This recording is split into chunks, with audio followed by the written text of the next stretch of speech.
नमस्कार दोस्तों, मैं विशाखा शर्मा आप सबके सामने महिला सुपरवाइज़र की सीरीज में आज एक बार फिर से स्वागत करती हूँ।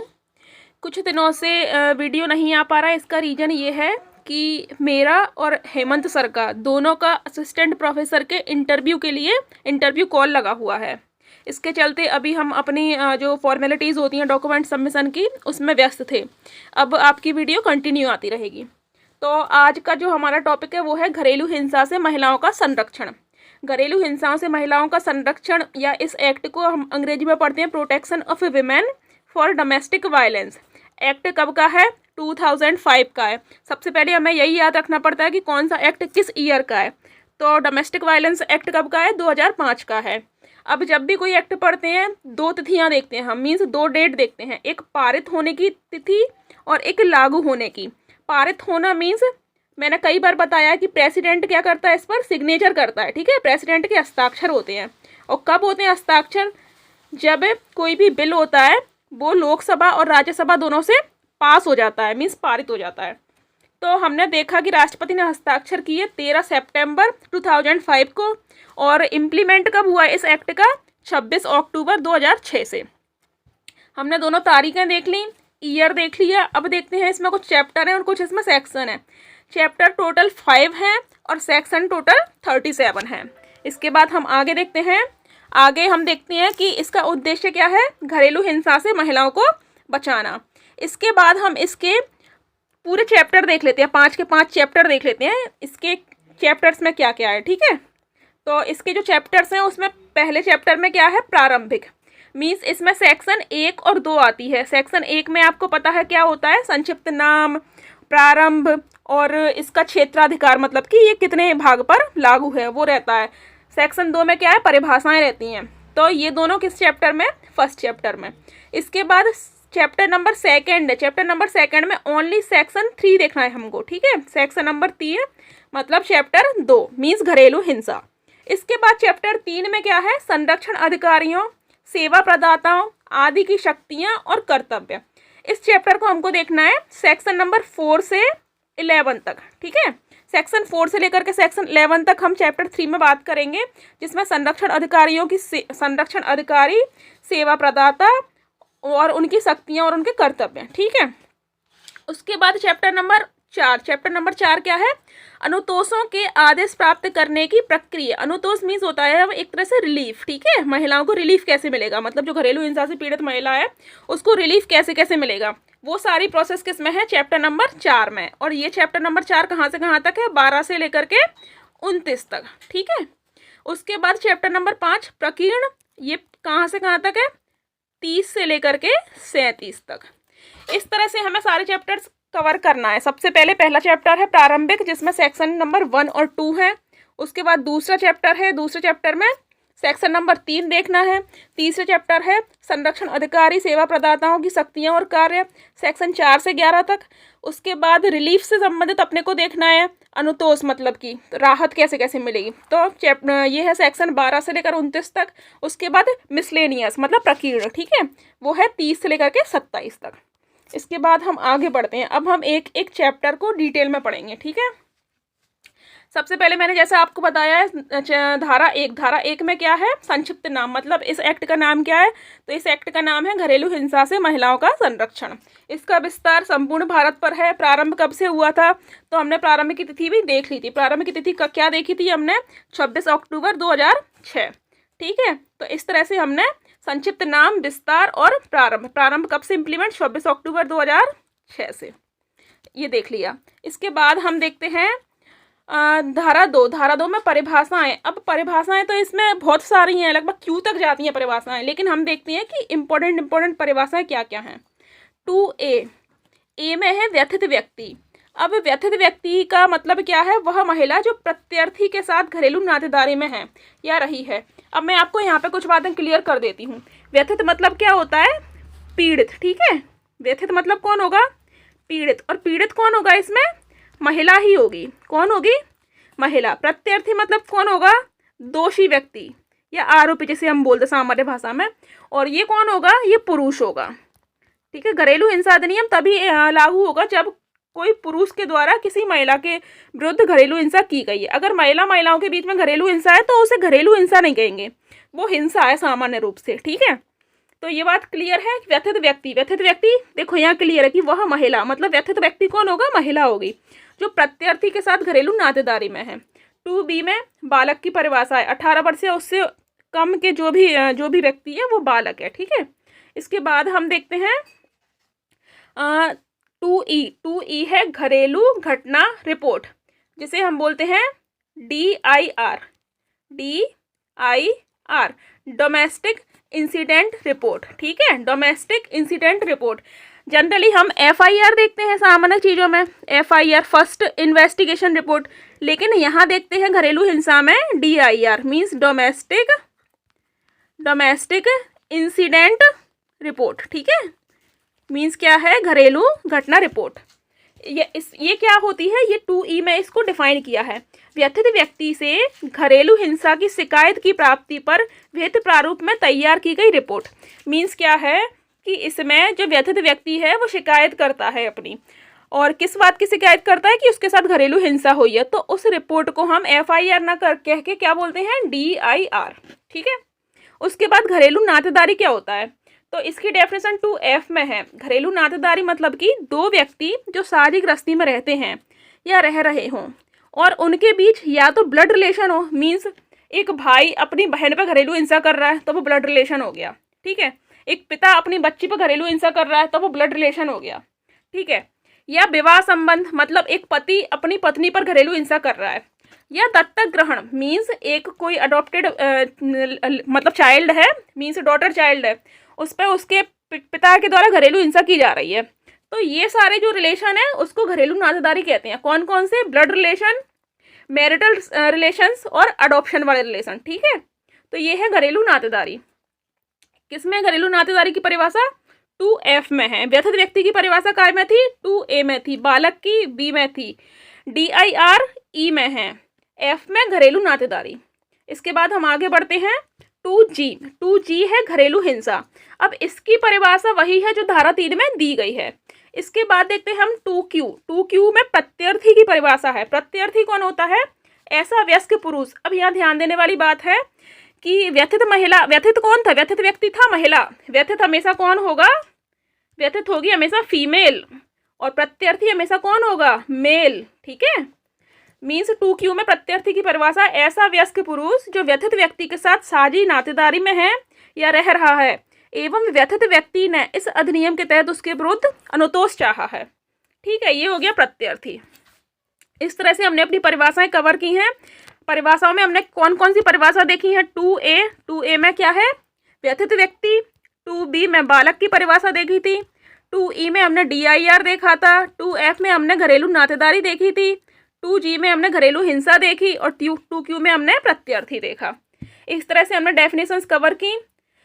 अब हम जाते हैं, एक और डेफिनेशन रह गई 2S मतलब साझी गृहस्थी, मतलब कि अगर पति पत्नी एक साथ रह रहे हैं तो उसे साझी गृहस्थी कहेंगे, अगर पिता पुत्री एक साथ रह रहे हैं तो उसे साझी गृहस्थी कहेंगे। तो साझी गृहस्थी की परिभाषा कहाँ मिलती है, 2S में। ये हमने अपना फर्स्ट चैप्टर कवर किया। अब हम सेकंड चैप्टर की ओर चलते हैं। सेकंड चैप्टर में केवल हमें एक धारा पढ़ना है। कौन सी धारा पढ़नी है, धारा 3 मीन्स सेक्शन 3। सेक्शन 3 बताती है घरेलू हिंसा मीन्स डोमेस्टिक वायलेंस।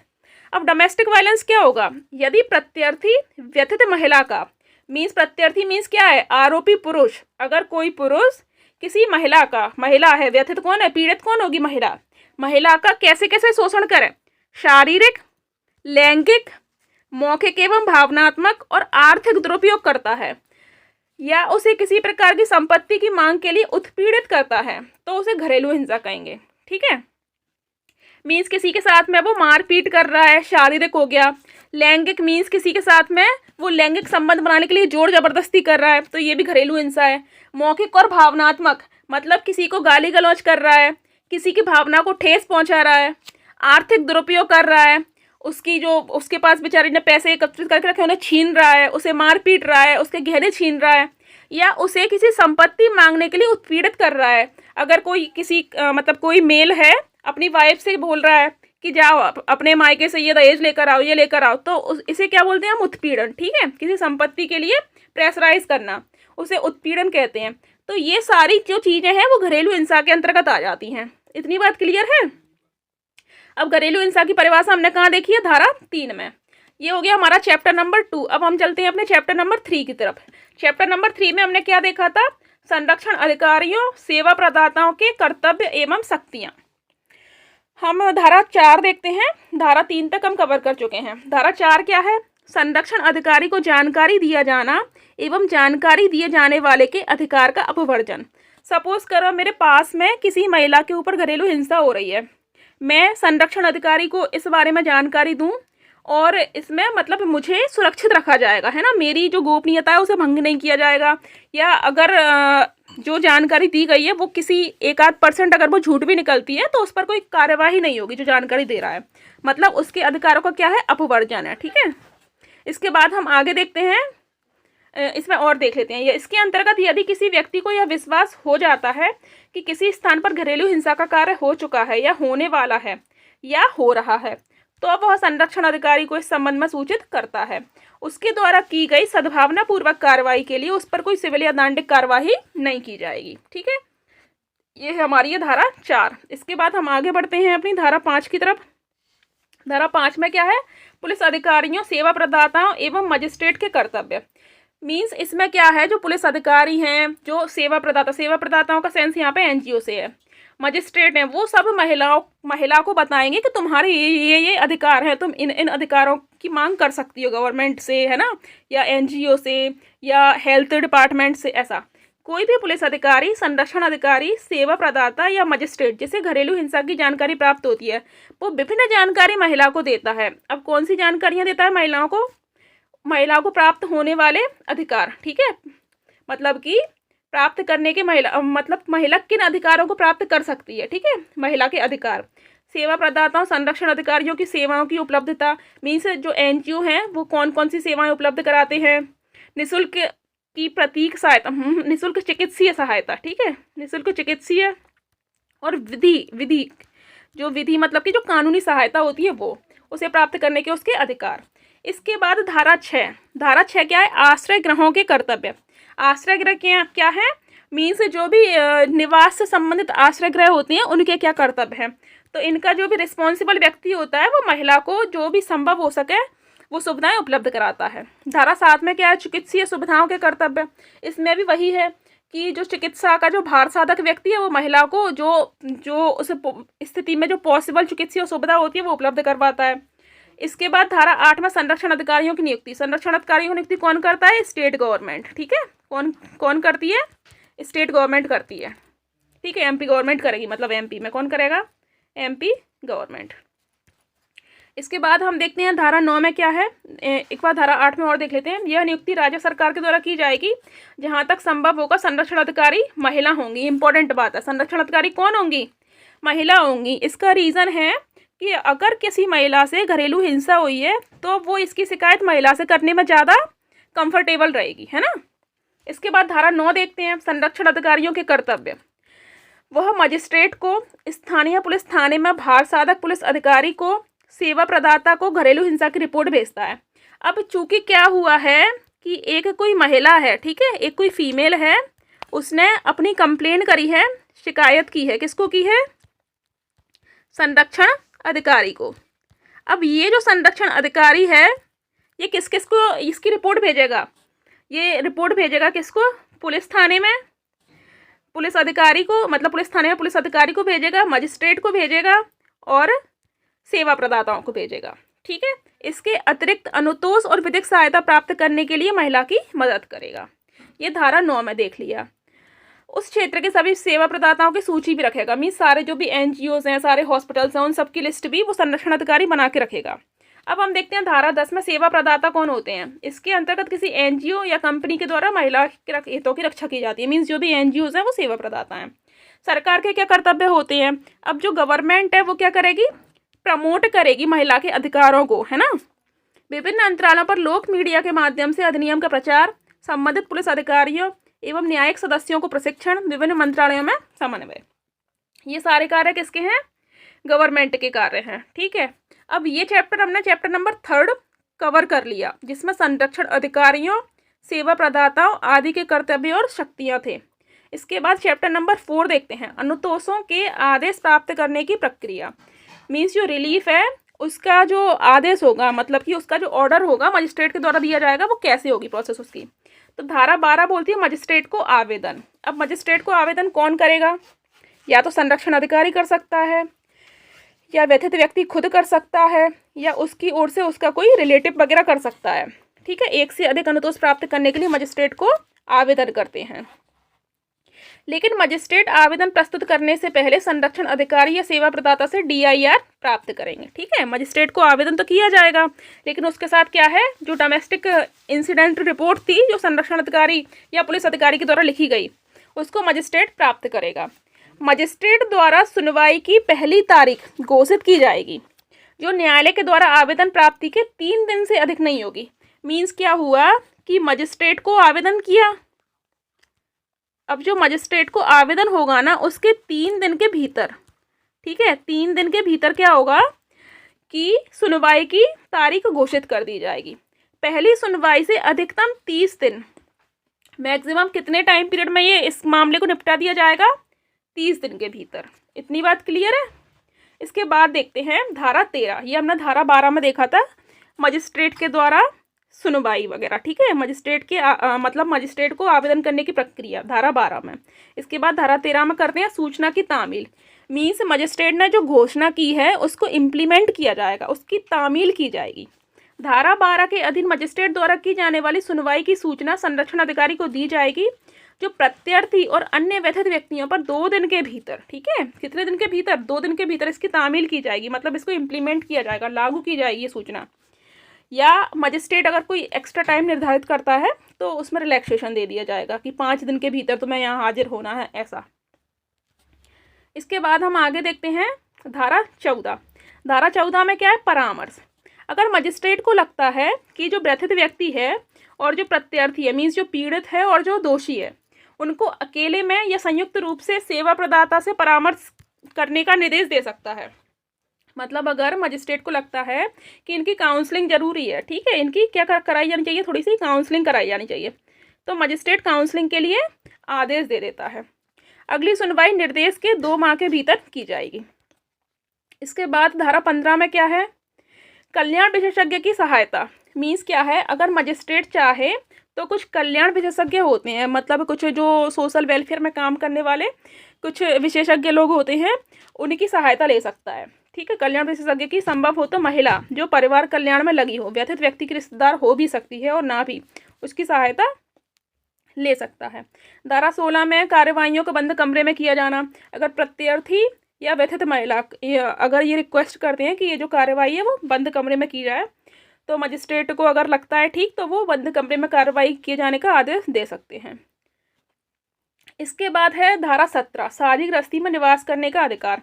जो पीड़ित महिला है, मीन्स जो व्यथित महिला है, अब उसने रिपोर्ट कर दी है ना, तो अब ऐसा नहीं है कि रिपोर्ट करने के बाद उसको उसके जो प्रत्यर्थी है वो निकाल देगा, उसको अभी भी उस जो साझी गृहस्थी है उसकी उसमें निवास करने का अधिकार है। धारा 18 क्या है, संरक्षण आदेश। अब उस महिला को वहाँ पर समस्या आ रही है किसी प्रकार की, तो क्या किया जाएगा कि मजिस्ट्रेट के द्वारा उसे संरक्षण आदेश दे दिया जाएगा। इसके तहत मजिस्ट्रेट प्रत्यर्थी पर, प्रत्यर्थी कौन है, आरोपी, उस पर विभिन्न प्रतिबंध लगा सकता है। जैसे कि जो जिस गृहस्थी में महिला रह रही है, जिस सपोज करो कि दोनों पति पत्नी साथ में रहते हैं किसी घर में, है ना, जॉइंट फैमिली में, तो यदि महिला कह दे कि मुझे इस व्यक्ति से खतरा है, तो वो उस व्यक्ति को वहाँ जाने से रोक सकता है ना। मजिस्ट्रेट के द्वारा ये आदेश दिया जाएगा कि ये व्यक्ति बार बार उस घर में ना जाए। इस तरह से महिला को संरक्षण आदेश दिए जा सकते हैं। निवास आदेश वही है, मजिस्ट्रेट प्रत्यर्थी को साझी गृहस्थी से स्वयं को हटाने, मीन्स प्रत्यर्थी समझ में आ गया, आरोपी, उसे वहाँ से हटाने या व्यथित महिला के लिए अलग से निवास उपलब्ध कराने का भी आदेश दे सकेगा। ये किस में है, धारा 19 में। धारा 20 में धनीय अनुतोष। धनीय अनुतोष क्या है, घरेलू हिंसा के समय। अब जब घरेलू हिंसा की गई है, सपोज करो उस व्यक्ति ने बहुत सारी तोड़फोड़ की है ना, उसका जो कांच वगैरह तोड़ दिया, उसकी ज्वेलरी तोड़ दी, वो सारी चीज़ें, तो उस समय और उस महिला की और उसकी संतान को होने वाली आर्थिक क्षति के लिए आदेश जारी किया जाएगा। इस आदेश को बोलते हैं धनीय अनुतोष। ठीक है, धारा 21 क्या है? अभिरक्षा आदेश। ये इसको बोलते हैं कस्टडी। मीन्स जो बच्चा है, जो पीड़ित महिला है, उसका बच्चा है, उसकी कस्टडी किसको दी जाएगी? संतान की अस्थायी अभिरक्षा का आदेश। ठीक है, ये किस में है? धारा 21 में। इंपॉर्टेंट है। धनीय अनुतोष, अभिरक्षा अनुतोष। अभिरक्षा या कस्टडी कौन से में? 21 में। इसके बाद हम देखते हैं 22 में क्या है? प्रतिकर अनुतोष। प्रत्यार्थी के द्वारा व्यथित महिला को जो मानसिक शारीरिक कष्ट दिया है उसकी क्षतिपूर्ति के लिए। अब यहाँ पे कुछ एक मुश्त राशि दी जाएगी कि आपने इतना मतलब कि इतना क्षति पहुंचाई है महिला को, मानसिक रूप से उसको परेशान किया है, इसलिए आप इतने रुपए की राशि आपको महिला को देनी पड़ेगी, इस तरह से। ठीक है, तो ये क्या है? प्रतिकर आदेश। यहाँ पे प्रतिकार नहीं है, प्रतिकर है। उसके बाद धारा 23 में अंतरिम और एक पक्षीय आदेश देने की शक्ति। यदि मजिस्ट्रेट को लगता है कि प्रत्यार्थी द्वारा घरेलू हिंसा की गई है तो प्रत्यार्थी के विरुद्ध एक पक्षीय आदेश दे सकेगा, तो अंत में वो आदेश दे सकेगा। ठीक है, मजिस्ट्रेट। इसके बाद क्या है? धारा 24, न्यायालय की प्रतियों का निःशुल्क दिया जाना। मीन्स जो न्यायालय में जो भी फोटोकॉपी वगैरह होंगी ना, जो मतलब कि सुनवाई की, तो उससे रिलेटेड जो प्रतियां हैं वो निःशुल्क उपलब्ध कराई जाएंगी। धारा 25 में आदेशों की अवधि और उनमें परिवर्तन। मतलब क्या है कि जो आदेश दिए जा रहे हैं, सपोज करो कि कस्टडी मजिस्ट्रेट के द्वारा दी गई महिला को दी जाए। ठीक है, अब अगर मजिस्ट्रेट को लग रहा है कि अगर ये बच्चा अपने पिता के साथ रहेगा तो इसका बेहतर भविष्य हो सकता है, या पिता के द्वारा इसका पोषण और अच्छे ढंग से किया जा सकता है, तो उन आदेशों को वो परिवर्तित कर सकेगा। ठीक है, इसका कहाँ पर मेंशन किया है? धारा 25 में। धारा 26 में क्या है? अन्य वादों और विधिक कार्रवाइयों में अनुतोष। मतलब और विभिन्न प्रकार के अनुतोष, मतलब और अदर प्रकार के रिलीफ मिलेंगे धारा 26 में। धारा 27 में अधिकारिता। मीन्स यहाँ पर जो मजिस्ट्रेट होगा वो कौन से मजिस्ट्रेट होगा? प्रथम श्रेणी न्यायिक मजिस्ट्रेट या महानगर मजिस्ट्रेट। ठीक है, फर्स्ट ग्रेड मजिस्ट्रेट या मेट्रोपॉलिटन मजिस्ट्रेट, ये घरेलू हिंसा के मामलों की सुनवाई करेंगे। धारा 28 में प्रक्रिया है, जो भी पूरी प्रोसेस होती है वो धारा 28 में। धारा 29 में अपील की जाएगी। मजिस्ट्रेट के आदेश के 30 दिनों के भीतर सेशन न्यायालय में इसके विरुद्ध अपील की जा सकती है, अगर कोई इससे सेटिस्फाइड नहीं है तो इस आदेश से। इसके बाद हम देखते हैं अध्याय 5। अध्याय 5 है प्रकीर्ण। इसमें धारा 30 क्या है? संरक्षण अधिकारी एवं सेवा प्रदाता के सदस्यों का लोक सेवक होना। ठीक है, मीन्स जो संरक्षण अधिकारी है या जो सेवा प्रदाता हैं उनको जो आईपीसी की धारा 21 से अपन देखते हैं ना, उसके तहत लोक सेवक होंगे। इसके बाद धारा 31 क्या बोलती है? प्रत्यार्थी द्वारा संरक्षण आदेश के भंग करने के लिए शास्ति। मीन्स शास्ति मतलब क्या होता है? एक तरह से उस पर पेनल्टी लगेगी, है ना, फाइन लगेगा, तो दंड एक तरह से बोल सकते हैं, आर्थिक दंड। तो धारा 31 बोलती है कि प्रत्यार्थी मतलब जो आरोपी है वो मजिस्ट्रेट के किसी आदेश को भंग करता है तो उस पर पेनल्टी लगेगी। उसके बाद धारा 32 देख लेते हैं। धारा 31, हाँ, धारा 31 में ही देखा था हमने, प्रत्यार्थी द्वारा संरक्षण आदेश को भंग करने के लिए शास्ति। ये क्या यहाँ पे और अच्छे से एक्सप्लेन किया है? प्रत्यार्थी द्वारा संरक्षण आदेश या किसी अंतरिम आदेश का पालन न किए जाने पर 1 वर्ष तक का कारावास और 20,000 रुपये तक का जुर्माना। ठीक है, धारा 32 क्या बोलती है? संज्ञान और सबूत। मतलब क्या है? इसके अंतर्गत किए गए अपराध संज्ञेय होंगे और गैर जमानतीय होंगे। संज्ञेय मतलब क्या होता है? गंभीर प्रकार के अपराध होंगे और जमानत नहीं मिलेगी, गैर जमानतीय होंगे। इसके बाद धारा 33 क्या बोलती है? संरक्षण अधिकारी द्वारा कर्तव्य निर्वहन न करने। अगर संरक्षण अधिकारी अपना कर्तव्य का निर्वहन नहीं करता है तो सेम दंड है, 1 वर्ष तक का कारावास, 20,000 रुपये जुर्माना, या दोनों भी। धारा 34 बोलती है संरक्षण अधिकारी द्वारा किए गए अपराध का संज्ञान। ठीक है, संरक्षण अधिकारी स्वयं से भी अपराध का संज्ञान ले सकता है अगर उसे लगता है कि इस एरिया में घरेलू हिंसा हो रही है तो। धारा 36 बोलती है अधिनियम का किसी अन्य विधि के अल्पीकरण में न होना। मतलब यह अधिनियम किसी दूसरे प्रकार के कानून को न्यून नहीं करती है। ठीक है। धारा 37 केंद्र सरकार की नियम बनाने की शक्ति। तो इस तरह से हमने अपनी घरेलू हिंसा अधिनियम की सारी धाराओं को अच्छे से डिस्कस कर लिया है और अब कोशिश की जाएगी कि वीडियो जितना जल्दी पॉसिबल हो सके हम आपको प्रोवाइड कराएं और आपका सिलेबस टाइम पर कराएं। चैनल को लाइक करें, सब्सक्राइब करें और बने रहें। Thank you.